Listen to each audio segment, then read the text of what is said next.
Vou criar não, mas o dia que eu comecei a cuidar da minha vida foi uma fala do meu sogro. Eu fui executivo no Grupo Oi Brasil Telecom, quase 8 anos. Saí de lá, fui para a empresa do meu sogro no nascimento do meu filho, meu primeiro, eu já tenho 4. E eu lembro de depois de 3 anos e meio, eu fui falar para ele sobre uma bonificação, a gente deu risada esses dias juntos. E eu falei para ele, ó, você podia dar uma bonificação aqui, né? Porque nós aumentamos 43% o faturamento e diminuindo 35% das despesas, então não faz sentido eu não ter um bônus como executivo aqui, né? E aí ele falou assim, sem maldade nenhuma, falou, ó, trabalhador não ganha bônus. Aí aquilo, eu tomei um choque com aquilo. Falei, quer saber, eu vou cuidar da minha vida, vou prestar consultoria para os outros, né? Com a habilidade que eu tenho de tantas empresas que eu já trabalhei. Cheguei a trabalhar 13 anos em CLT. Númerozinho abençoado, 13, né? Porra. E aí, depois disso, eu troquei essa energia e comecei a dar treinamento. Desde 2006, quando eu virei instrutor de treinamento na Brasil Telecom, eu nunca mais parei de dar instrução. Mesmo sendo executivo, eu sempre parava as pessoas e dando instrução. Então, essa pegada minha principal, né, que eu carrego é o ensino, é ter esse dom de mestre, de simplificar as coisas, de trazer recursos, de criar drives mentais, que são encurtamentos de pensamento para a pessoa ter o cérebro mais rápido. E aí eu fui percebendo ao longo do caminho. Quando a gente se encontrou em 2018, eu estava numa época de rodar de carro dando palestra de graça. Pasme, eu cheguei a dar 3.000 palestras de graça. Nossa. 3.000. Então, assim, eu sou bem insistente. Você é muito persistente. Eu coloquei na minha cabeça, por exemplo, esse ano 2023 eu vou correr 5 km todo dia. Não tem um dia que eu falho, 0 possibilidade, desde o dia 23 de dezembro. Então já ultrapassei 500 km correndo. O que acontece? Eu pego algo para fazer, eu só termino quando saio do outro lado, né? Então, se não sair, eu não paro.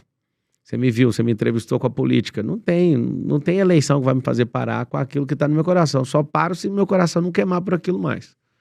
Na verdade, quando a pessoa não é gestor da própria vida, ela tem tempo de sobra para cuidar da vida dos outros. Então, vá cuidar da sua vida não é egoísmo, é tipo, faça isso valer a pena para ajudar outras pessoas. Porque no fim das contas é todo mundo meia boca.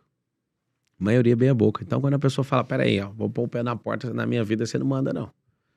Esse um filho tem que falar pro pai, né? Que senão ele nunca vai virar homem. Uma filha tem que falar isso pra mãe. Não quando você tá dentro da casa dos seus pais, mas quando você sai. E aí tem pessoas com 40, 50 anos que são crianças até hoje, emocionalmente falando. Por não ter falado, vá cuidar da sua vida. Longe de ser desonra, né? A Bíblia fala sobre o primeiro mandamento com promessa na Bíblia é honrar pai e mãe. Honrar pai e mãe, aceitar eles como eles são. E entenda algo, decepcionar seus pais vai fazer com que eles aceitem você como você é. Não é desonra, mas tem gente que fez faculdade que não deveria. Tem gente que tá no emprego que odeia. Né? 77% das pessoas no mundo trabalham naquilo que não gostam. Tudo por quê? Porque quer agradar alguém. Eu posso falar 20. Tá. Mas uma coisa poderosa que muda a mentalidade de uma pessoa chama-se desapego. Primeira coisa. Então, uma pessoa que é desapegada, certa vez vi um estudo sobre os grandes nomes do Vale do Silício, ali em Palo Alto, na Califórnia. Eles foram estudados e não achavam nada em comum entre esses caras. Descobriram uma coisa em comum que os torna praticamente invencíveis. Aí eu fui ver e falei, nossa, eu quero até ver o que é. Pensei que era alguma coisa de religião, pensei que era alguma coisa de time de futebol. O que eles têm em comum é uma coisa só. São desapegados.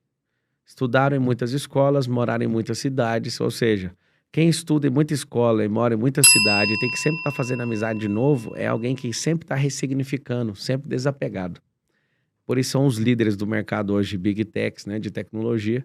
Por quê? Porque o desapego produz mudança de mentalidade. Então você tem sempre pronto em mudar. Uma segunda coisa poderosa para mudança de mentalidade é você ter a frequência, andar na frequência que você quer viver. Como assim? Você tá num grupo hoje, você fala que vai mudar, ninguém aceita. Só que você quer andar num grupo de gente melhor que você, eles também não te aceitam, porque você não tem a frequência. Você tem que fazer, caçar quem tá a fim de ensinar. Qual que é o grande lance? Eu vejo aqui vocês fazendo. Vocês estão ensinando.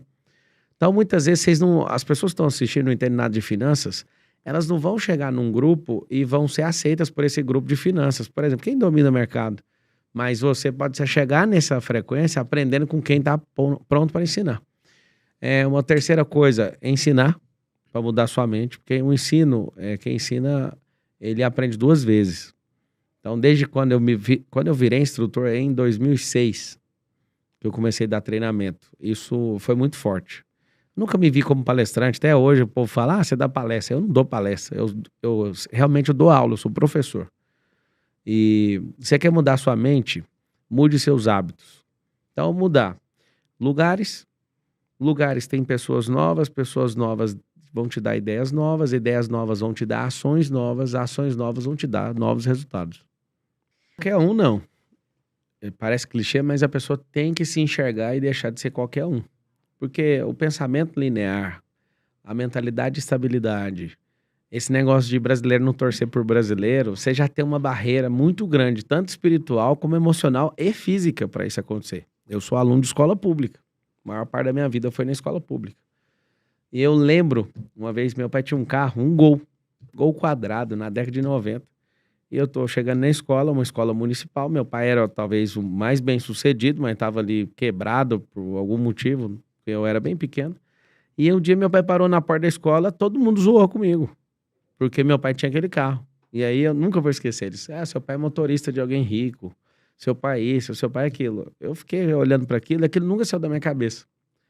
Ao invés de falar o que seu pai faz, o que a gente pode aprender, a gente aprendeu desde pequeno a zoar quem tem riqueza. Eu me senti zoado na escola municipal, lá em Goiânia, por ver essa cena. Isso nunca saiu da minha cabeça. Então, um brasileiro, desde pequeno, ele é doutrinado a repudiar a riqueza. Tem a inveja ativa e a passiva. Na passiva, você pode muito bem sofrer e querer se esconder pelas pessoas desejarem o que você tem. Só que quando você estuda a inveja na raiz do que ela é, ninguém tem inveja daquilo que você tem. A pessoa só quer que você não tenha aquilo. A inveja é isso. Então, eu vejo muitas pessoas que até se escondem para não sofrer o peso disso, né? De ter gente desejando o que ela quer. Que no final das contas, a pessoa quer que você não tenha esse negócio. Agora, a ativa é o seguinte. Certa vez, eu fui numa casa de um bilionário. Tem 4 anos isso. Eu fui na casa de um bilionário, entrei na garagem, achei a casa maravilhosa. Me bateu uma inveja. E aí eu fechei os meus olhos e falei, eu faço isso quando eu sinto inveja. Eu não aceito menos que isso. Eu lembro que na garagem desse cara tinha uma Porsche Cayenne, tinha uma McLaren, tinha uma Ferrari, e era o Epox, e tinha um escritório lindo dentro da garagem, assim, ó, das portas de recolher, vidro, coisa mais linda do mundo, num ambiente cinza, com as luzes. Eu realmente fiquei com inveja. Esse cara, quando ele me chamou na casa dele, eu falei, que você continue prosperando mais. E ele ouviu eu falando, não admito menos que isso. Na minha casa hoje tem uma McLaren, uma Hummer, um Escalade, essa Porsche Cayenne, tem Jeep, já a Ferrari acabou de sair, eu tinha uma Ferrari também, ou seja, a minha garagem é mais poderosa, deve ter 10 milhões na garagem hoje, de carro. Aí você fala, então é só falar essa frase? Não, é falar isso, dar comando sobre isso, governar sobre isso, não deixar a inveja de corroer. Porque a inveja, como ela é, eu quero é que aquela pessoa fique sem aquilo, porque eu não dou conta de fazer. Então o que eu fiz? Estudei finanças, estudei sobre riqueza, eu domino grande parte da questão de mercado imobiliário, eu sou loteador, sou construtor, faço prédio também. Um monte de gente acha que eu sou do marketing e tal. Quando você me apresentou, eu sempre dá vontade de dar uma risada. Por quê? Eu não me vejo desse jeito, só pra você saber, eu não vejo. Eu aproveito disso.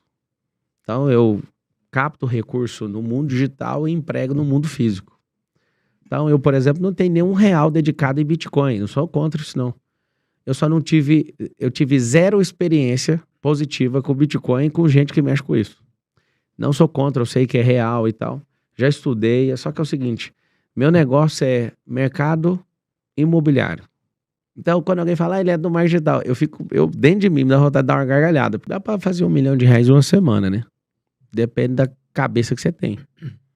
Então, se você, por exemplo, descobrir que tem um produto, né? Vamos pegar ali a pandemia, que eu vi gente fazendo isso. Você pega um produto, tem uma dificuldade, né? Tem muita gente querendo aquilo. Você entra num canal exclusivo e compra. Eu vi gente comprando máscara, vi gente comprando teste de Covid e ficando multimilionário em cima da hora. Assim, Também vi gente nessa mesma época quebrando fábrica. Só que eu vi gente também. Olha o que é mentalidade de riqueza. O vento mudou, tem que trocar a posição da vela. Você está navegando.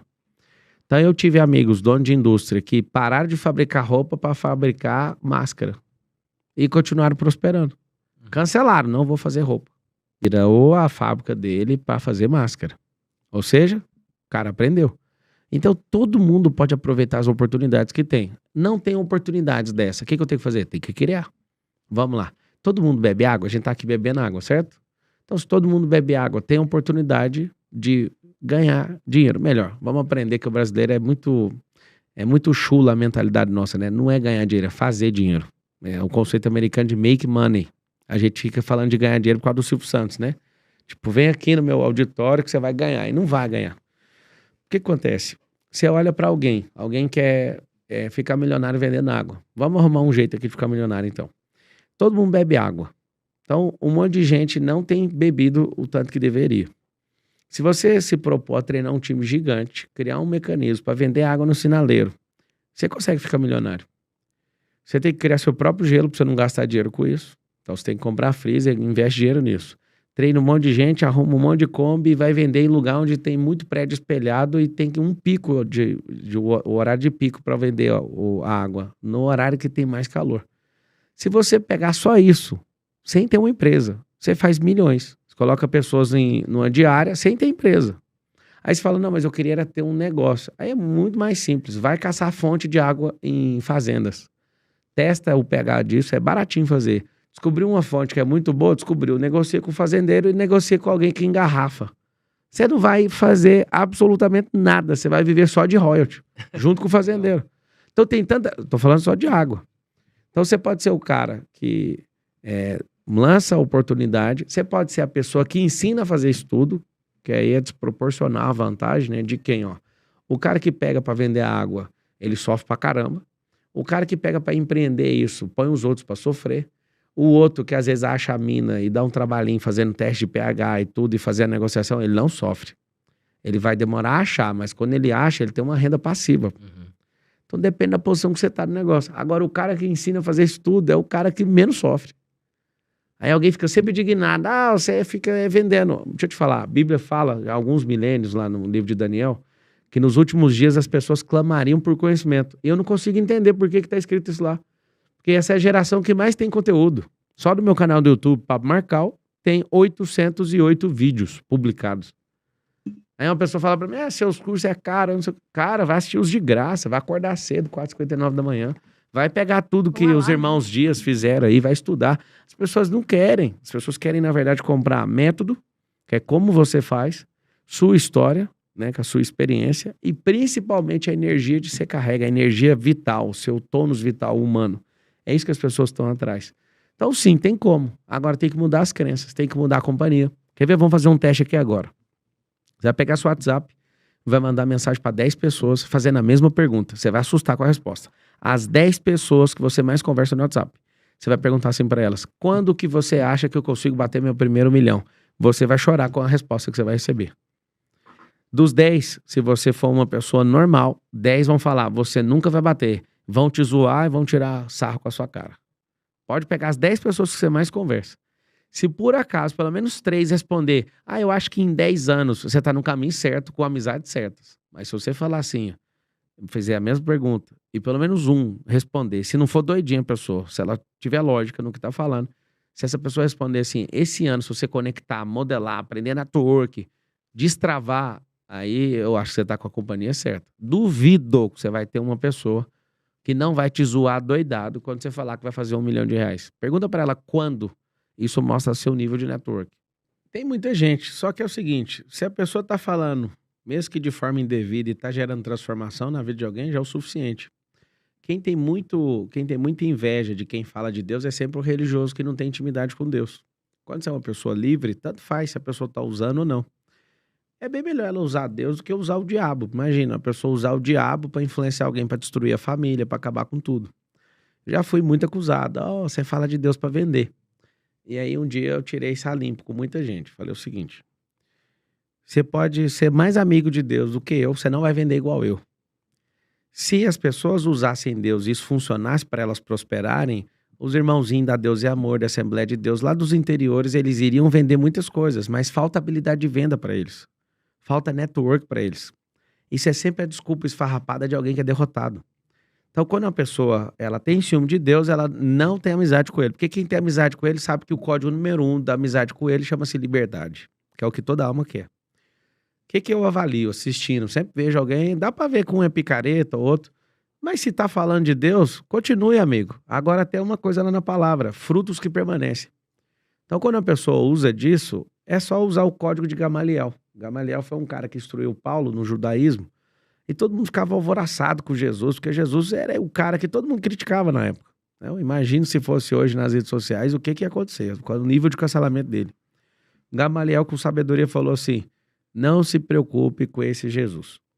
Se ele não for aquilo que ele está falando, logo ele vai cair no esquecimento. 2000 anos depois, o trem não para de crescer. Ou seja, é fruto. Vejo muita gente falando e vejo pouco fruto. Então, com o passar do tempo, isso vai parar. Por quê? Porque a pessoa não vai dar conta de insistir. Porque se ela faz pelo resultado, ela não vai colher o resultado logo. Ela vai parar e vai caçar outra moda. Entendeu? Trocar o tempo. Então, você pega, por exemplo, um ano e dedica ele completamente para reformar sua cabeça. Seu coração, sua alma, seu espírito, seu corpo, inclusive. Esse negócio de correr todos os dias é para liberar endorfina no corpo. Viver uma vida que tem novidade é para liberar dopamina. Viver num grupo onde você ama e é amado por esse grupo, essa comunidade, vai liberar dopamina. Dopamina não, é ocitocina.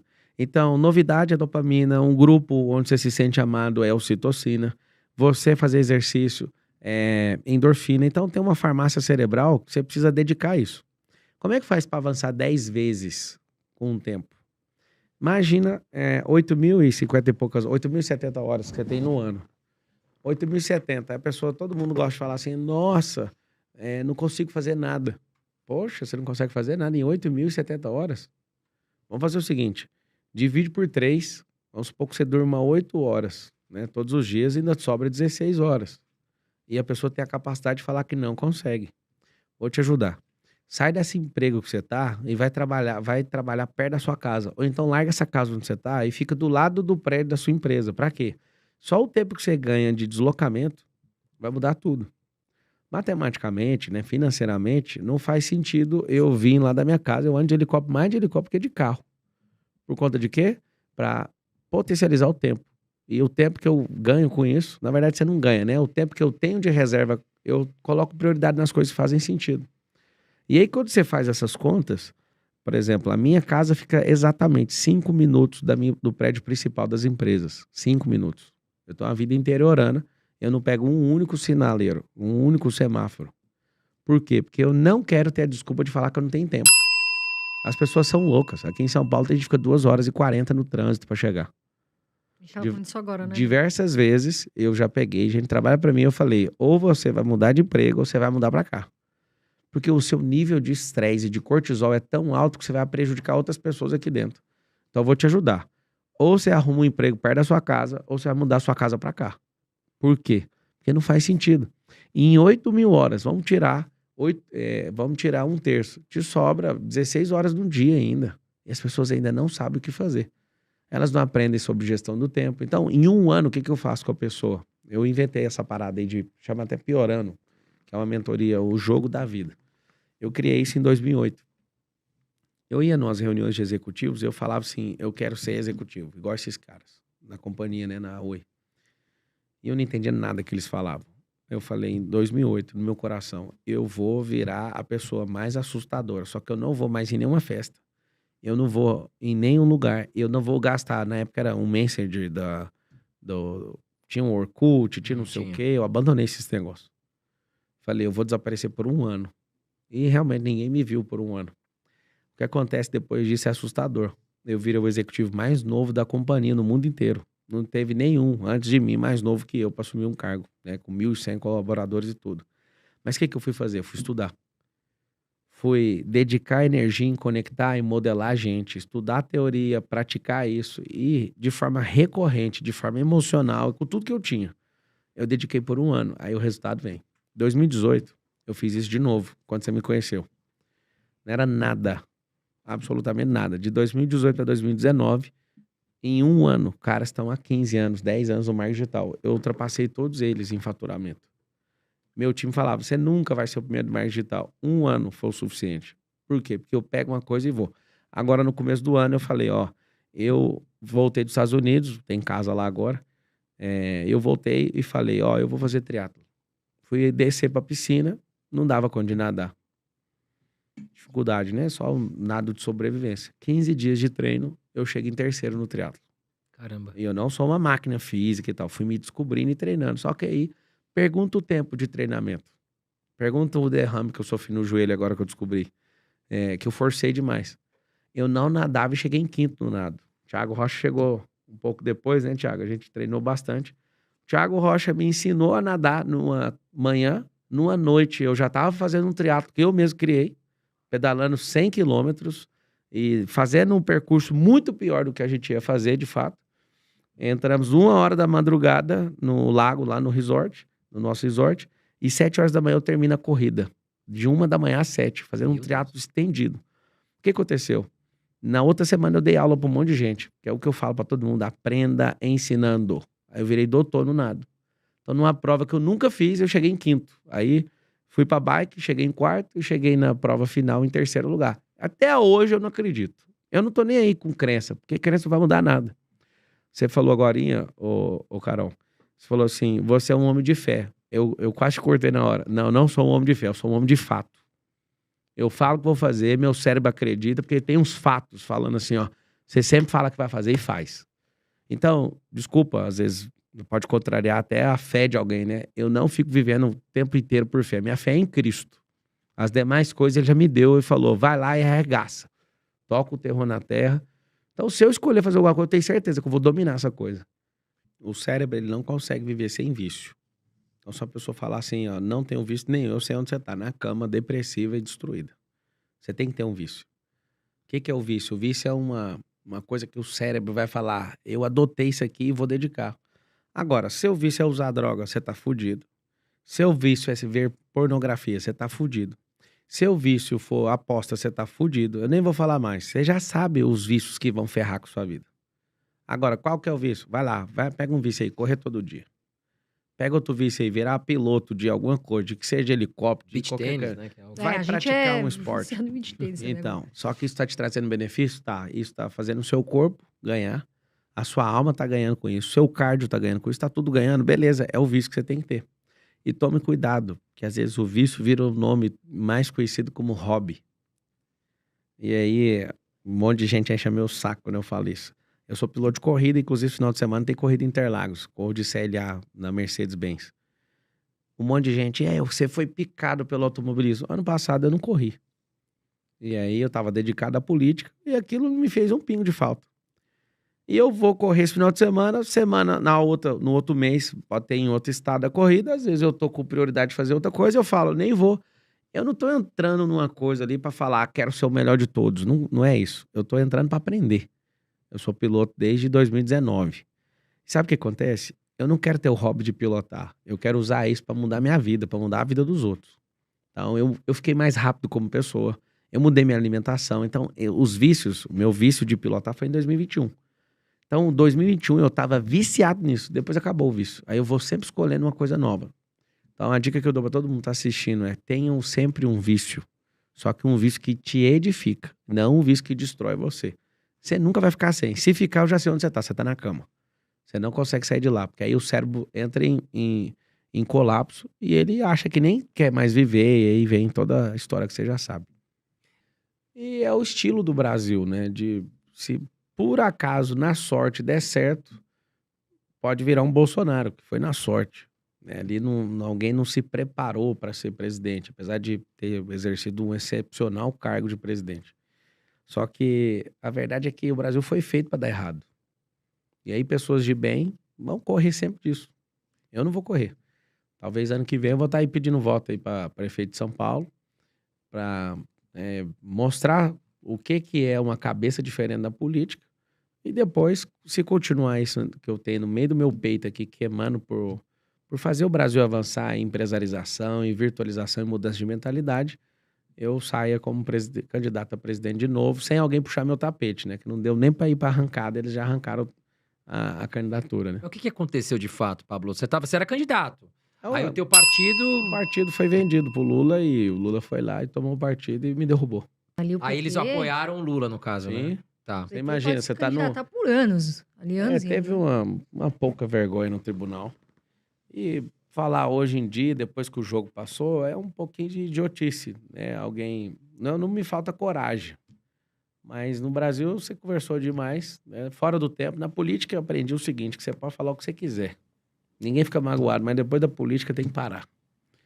E você E foi senão- eleito deputado, não foi, Fui Pablo? eleito, 3 vezes eles Votação tiraram... uma das mais altas da Sim. história. 13 dias de campanha, quase 250 mil votos, né? Foi um dos mais votados do país. Mas aí o que aconteceu? Você tá... De novo, eles derrubaram lá. Mas aí você tá lá tá em processo? Não adianta, perdi de 7-0 lá no tribunal do TSE. Não dá pra Ganhei no votar em TRE. outro. Lá dentro de Brasília é um ninho, então, né, Pablo? É muito difícil o negócio, né? Tem como lutar, cara. Eu tenho que pagar propina. Então, eu não vou pagar. Não é. Se for pra ser mais um vagabundo, eu tô E o que fora. que você tirou de lição disso tudo, Pablo, depois que você passou por Eu todo tenho que ter meu próprio essa partido. turbulência? Eu tenho que ter meu próprio partido e que tem que fazer mais network, né, na política. Porque a política é perigosa. Sabe o que eu fiquei me perguntando esses dias? Por que que você acha que o Bolsonaro foi para os Estados Unidos? Tipo assim, ele ficou 3 meses, não foi isso? Por qual razão? Você acha que ele tava, assim, ansioso, depressivo? Você acha que ele foi se proteger devido, né, à Nada violência? disso, nada disso. Bolsonaro foi justamente para não passar a faixa. E ele queria descansar, só que não dá para descansar um cara do nível dele, né? Não dá.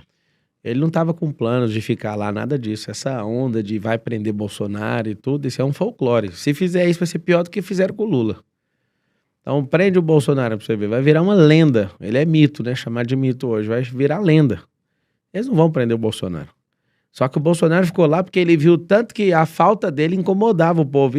O Bolsonaro joga de jeito. É uma forma de alimentar ele. Agora, Pablo, você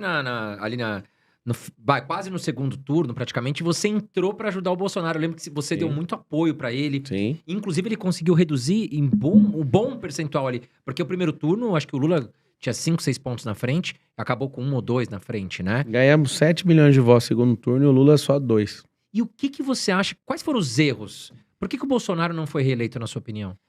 Falta de acordo com a mídia. Não adianta você bater em mídia. A mídia é o quarto poder da República. Então, se você ficar sempre nisso, você vai ficar mal visto. Porque o brasileiro tem eu falei isso pessoalmente para ele.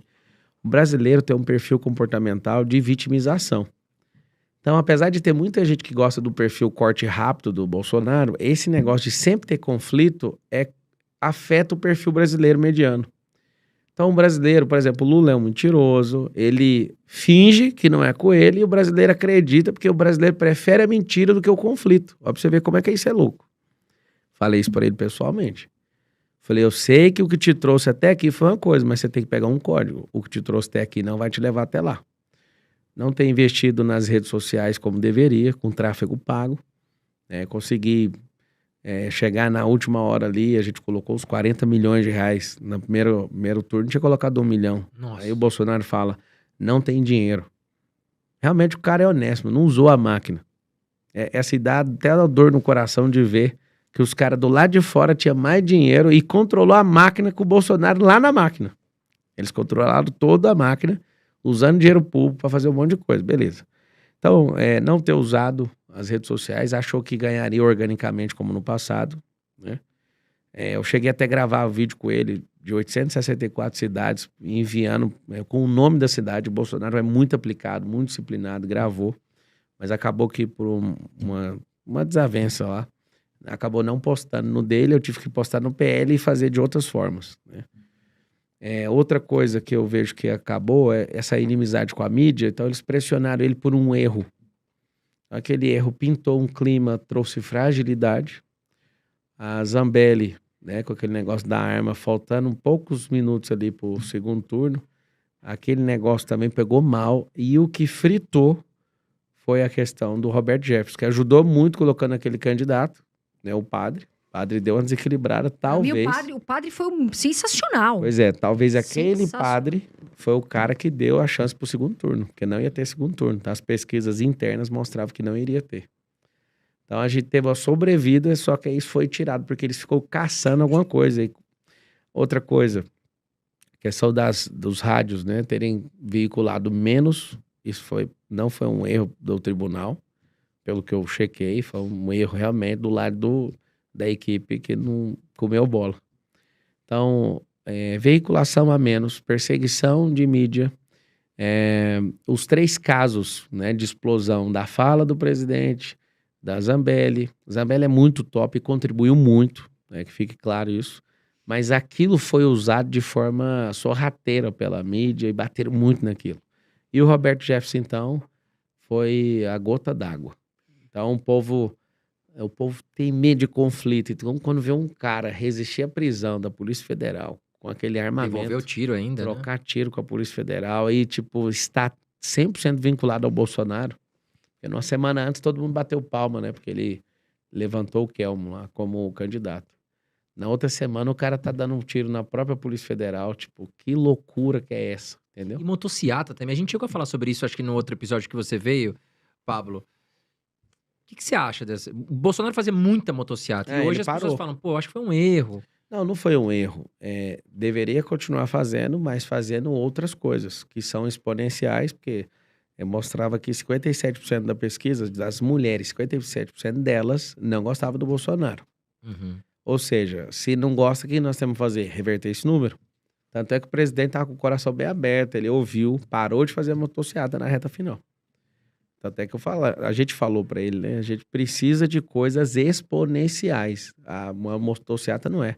Não há nada novo, não ia mulher, eu fui em várias.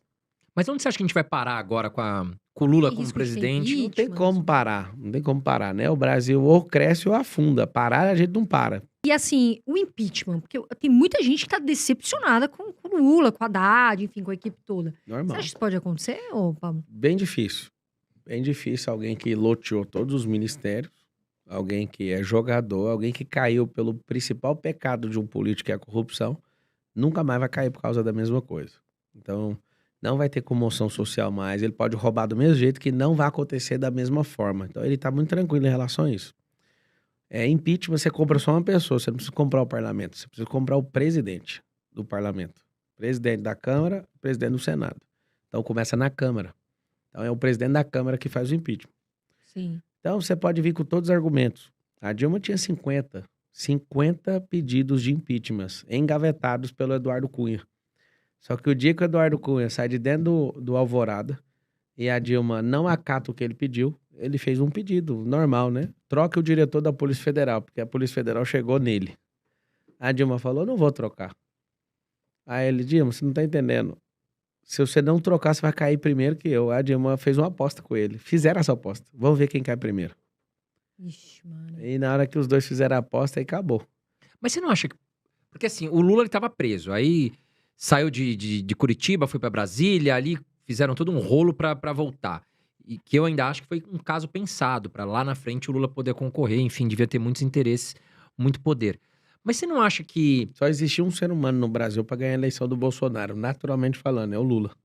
Com storytelling de injustiçado, que o povo... vou voltar nisso. O perfil psicológico do brasileiro é de vitimização. Bolsonaro deu uma alavancada e ganhou a eleição porque foi vítima de um ataque, certo? Sim. Então, ao mesmo tempo que conseguiram prender o Lula, para quem não lembra, o Lula, 4 meses preso, estava com 40% das intenções de voto. Preso. Mas você não acha que... Aí, beleza. Por ter trocado o diretor da... Na época também trocaram o diretor da polícia. Foi até o motivo da saída do Sérgio Moro e tal. Você não acha que o Bolsonaro deu uma vacilada aí nesse ponto? Porque dizem assim, pô... na verdade, o Bolsonaro teve parte nessa soltura, digamos assim, não sei se é essa palavra, do Lula.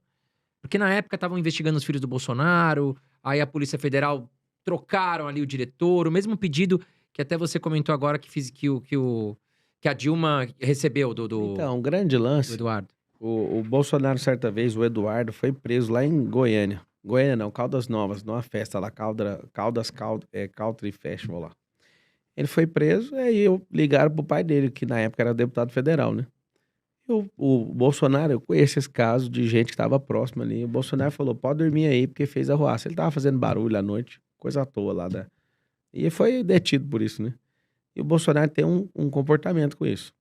Agora, o que a gente tem é uma pressão midiática de falar que as coisas estão acontecendo de certa forma, mas a gente não entende. Bolsonaro trocou pessoas por insubordinação. Eu não vou defender, né? Ele sabe o que ele fez. Agora, o Sérgio Moro, ele tinha as intenções dele, né? E as intenções dele eram nítidas. Isso eu ouvi do próprio presidente. Sobre escalar, né? E um dia tá como ministro no Supremo Tribunal Federal. E o Bolsonaro é muito doido, porque o Bolsonaro, ninguém dá checkmate nele. E é um pouquinho difícil ele engolir. Então, ele ali, no ímpeto, acabou fazendo uma besteira. Porque se ele dá conta de engolir um sapo do Moro, o Moro estava lá até hoje, ele estava presidente, tinha articulado de outro jeito. Então, perder a força do Moro atrapalhou pro Moro e atrapalhou o próprio Bolsonaro. Né? Quem que colocou a maior parte dos ministros do Supremo Tribunal Federal? Lula e Dilma. Bolsonaro colocou 2 e quem ganhasse a eleição colocaria mais 2. Inclusive o Lewandowski está saindo agora. Eu não estou checando ou invalidando a honestidade ou não de ministro do Supremo Tribunal Federal, mas esse tipo de escolha está errada. Porque uma escolha política num cargo vitalício, né, do última instância do judiciário brasileiro, você tem um problema muito sério.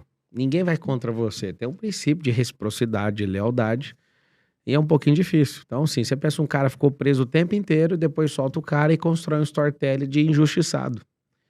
Colou na cabeça do brasileiro. Bolsonaro mandava bem demais, estava indo bem. A economia mas tava indo, né? ninguém ia soltar o Lula. Guedes. O problema é que alguém estava devendo isso. Ele foi descondenado. E se você pegar a ação que colocaram o Roberto Jefferson fora da disputa, a ação foi, mesmo com indulto, os crimes continuam a existir. Então, você está com a sua candidatura cassada. Era pegar a mesma coisa e aplicar para o Lula. Você recebeu o indulto? Recebeu. Mesmo recebendo, a sua candidatura está cassada. Poderiam ter bloqueado, então, a Não, eleição. não precisava nem de juiz, era só bom senso jurídico. Pegar um caso decidido e aplicar no outro. Pronto. O problema é que a mesma lei vale para um e não vale para o outro. O que acontece? O Lula foi solto e tem um backup. O backup é o Geraldo Alckmin. Então colocaram o backup e falaram assim, se você ficar doido, vamos te derrubar. Então o Lula ele não tá livre do jeito que todo mundo sabe.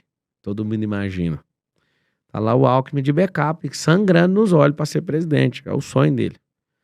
Então fizeram esse acordão com todo mundo. Por quê? Porque o anti-bolsonarismo ficou gigante como o antipetismo. Só que não foi pelo povo. É isso que eu quero que todo mundo entenda. O antipetismo foi o povo na rua quebrando tudo e vamos arregaçar e vamos tirar esse povo. O antibolsonarismo partiu de dentro do parlamento, de dentro das instituições democráticas.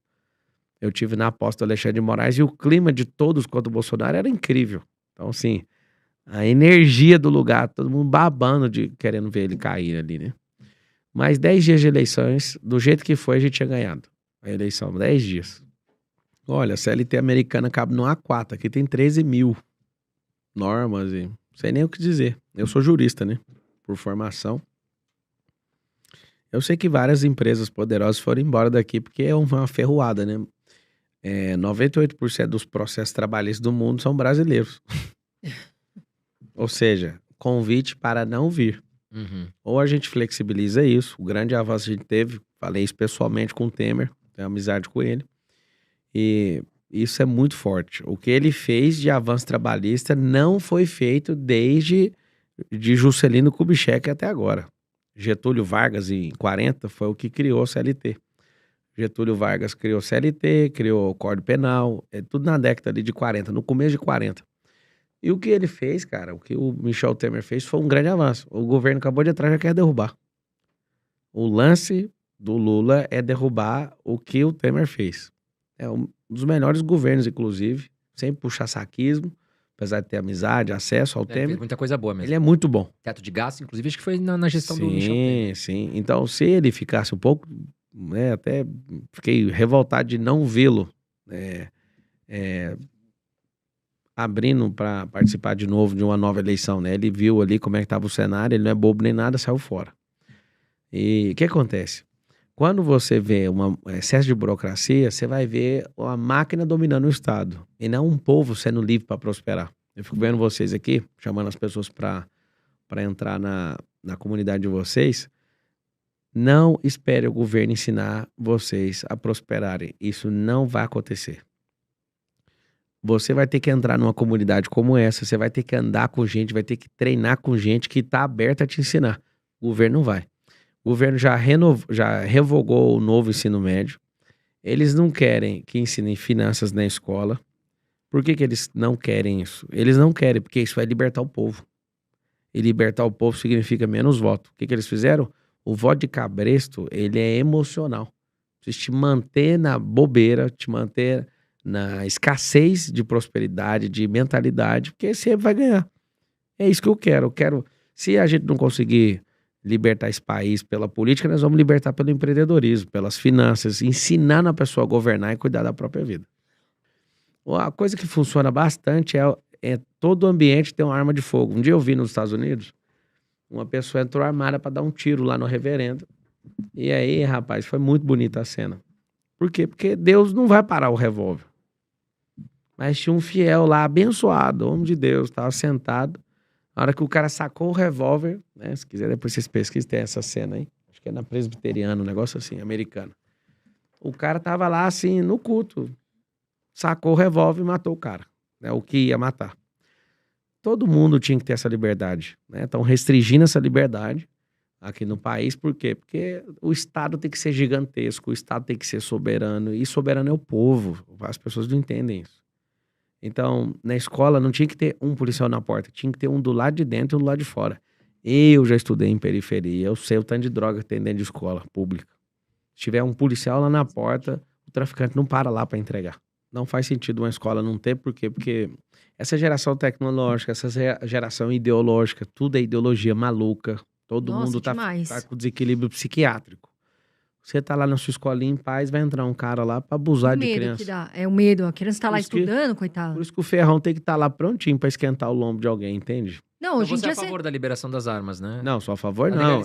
Eu tenho um arsenal de armas. Tá. Eu espero que isso não mude. Se mudar, eu vou ter que fazer isso. Vou ter que mudar de país, porque não faz sentido. Tem 60 mil assassinatos no país. E agora com essa vagabundagem, né, com esse modelo de injustiça social acontecendo, que a injustiça social não é só a pessoa passar fome, não. É alguém que é condenado, foi descondenado, é o principal maioral num país. Ou seja, o mundo do crime agradece. Né? Esse excesso de proteção a bandido, o policial, ele não tem coragem de ir pra cima. Não, nunca. Se eu me arrepender, eu vou fazer a mesma coisa de novo, né? Então, foi daquele jeito que tinha que acontecer. Eu chamei o bombeiro, não tinha necessidade. Eu não tenho um pingo de vergonha de falar disso. O problema é que as pessoas emocionam demais com a fama que o outro tem. Quando todo mundo desceu, que não aconteceu nada, a gente almoçou lá embaixo, os bombeiros abraçou, tal, tchau. Saiu assim no G1. 32 turistas se perdem. Já era uma informação errada, ninguém se perdeu. A gente sabia onde estava o tempo inteiro, no pico da montanha.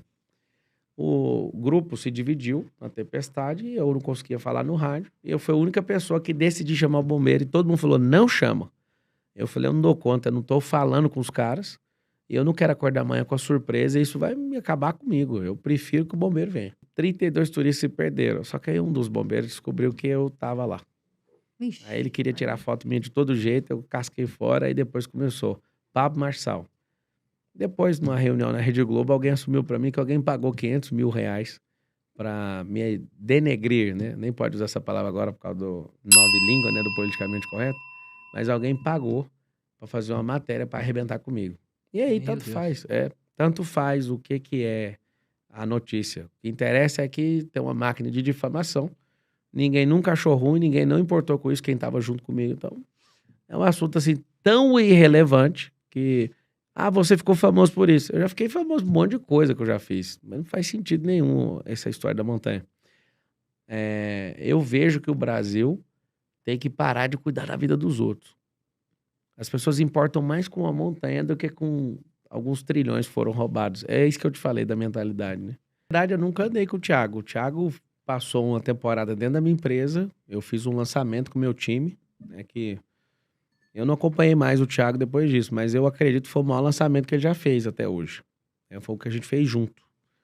Então ele ficou uns 27 dias indo quase todos os dias ali. Ele ainda nem morava em Alphaville, logo depois acabou mudando pra lá. É um amigo, só que a gente não tem energia, assim, não gasta energia juntos. Então durante esse lançamento que a gente fez, a gente ficou muito próximo. Ele, o Joel, tava muito próximo também. A gente faz, né, tem uma confraria juntos e de vez em quando a gente se vê. Mas a gente nunca foi de estar próximo. Então a gente ficou nesse período de lançamento. A gente conseguiu fazer um lançamento, acho que quase 3 vezes maior e com o maior ROI da história da internet até naquela data, né? Pra superar o ROI que eu fiz junto com o Thiago Negro no lançamento que a gente fez junto. Só o SPR, que foi um ROI de 143 vezes. Então um ROI de 100... Nossa senhora, 140. É. Pra vocês entenderem o que é o ROI, é o retorno sobre investimento, né? Então, Isso. 143 vezes, porra, é muita coisa. Aí esse produto que chama SPR, que é Sabedoria, Prosperidade e Riqueza, foi o maior ROI da internet até agora. Não vi outro dessa casa, né, de múltiplos 8 dígitos. Então não tem nada, absolutamente, não tem, assim, afinidade em fazer absolutamente nada juntos. Mas passamos uma temporada quando eu fiz esse lançamento com o meu time e o time dele. Nós Mas não ficou nenhuma mágoa, nada. Não, absolutamente. Não tem, tipo, tempo de convivência. Nós ficamos juntos nesse lançamento. Inscreva-se no canal do Magnata de Negócios e ative as notificações para você ser um dos primeiros a receber o nosso vídeo.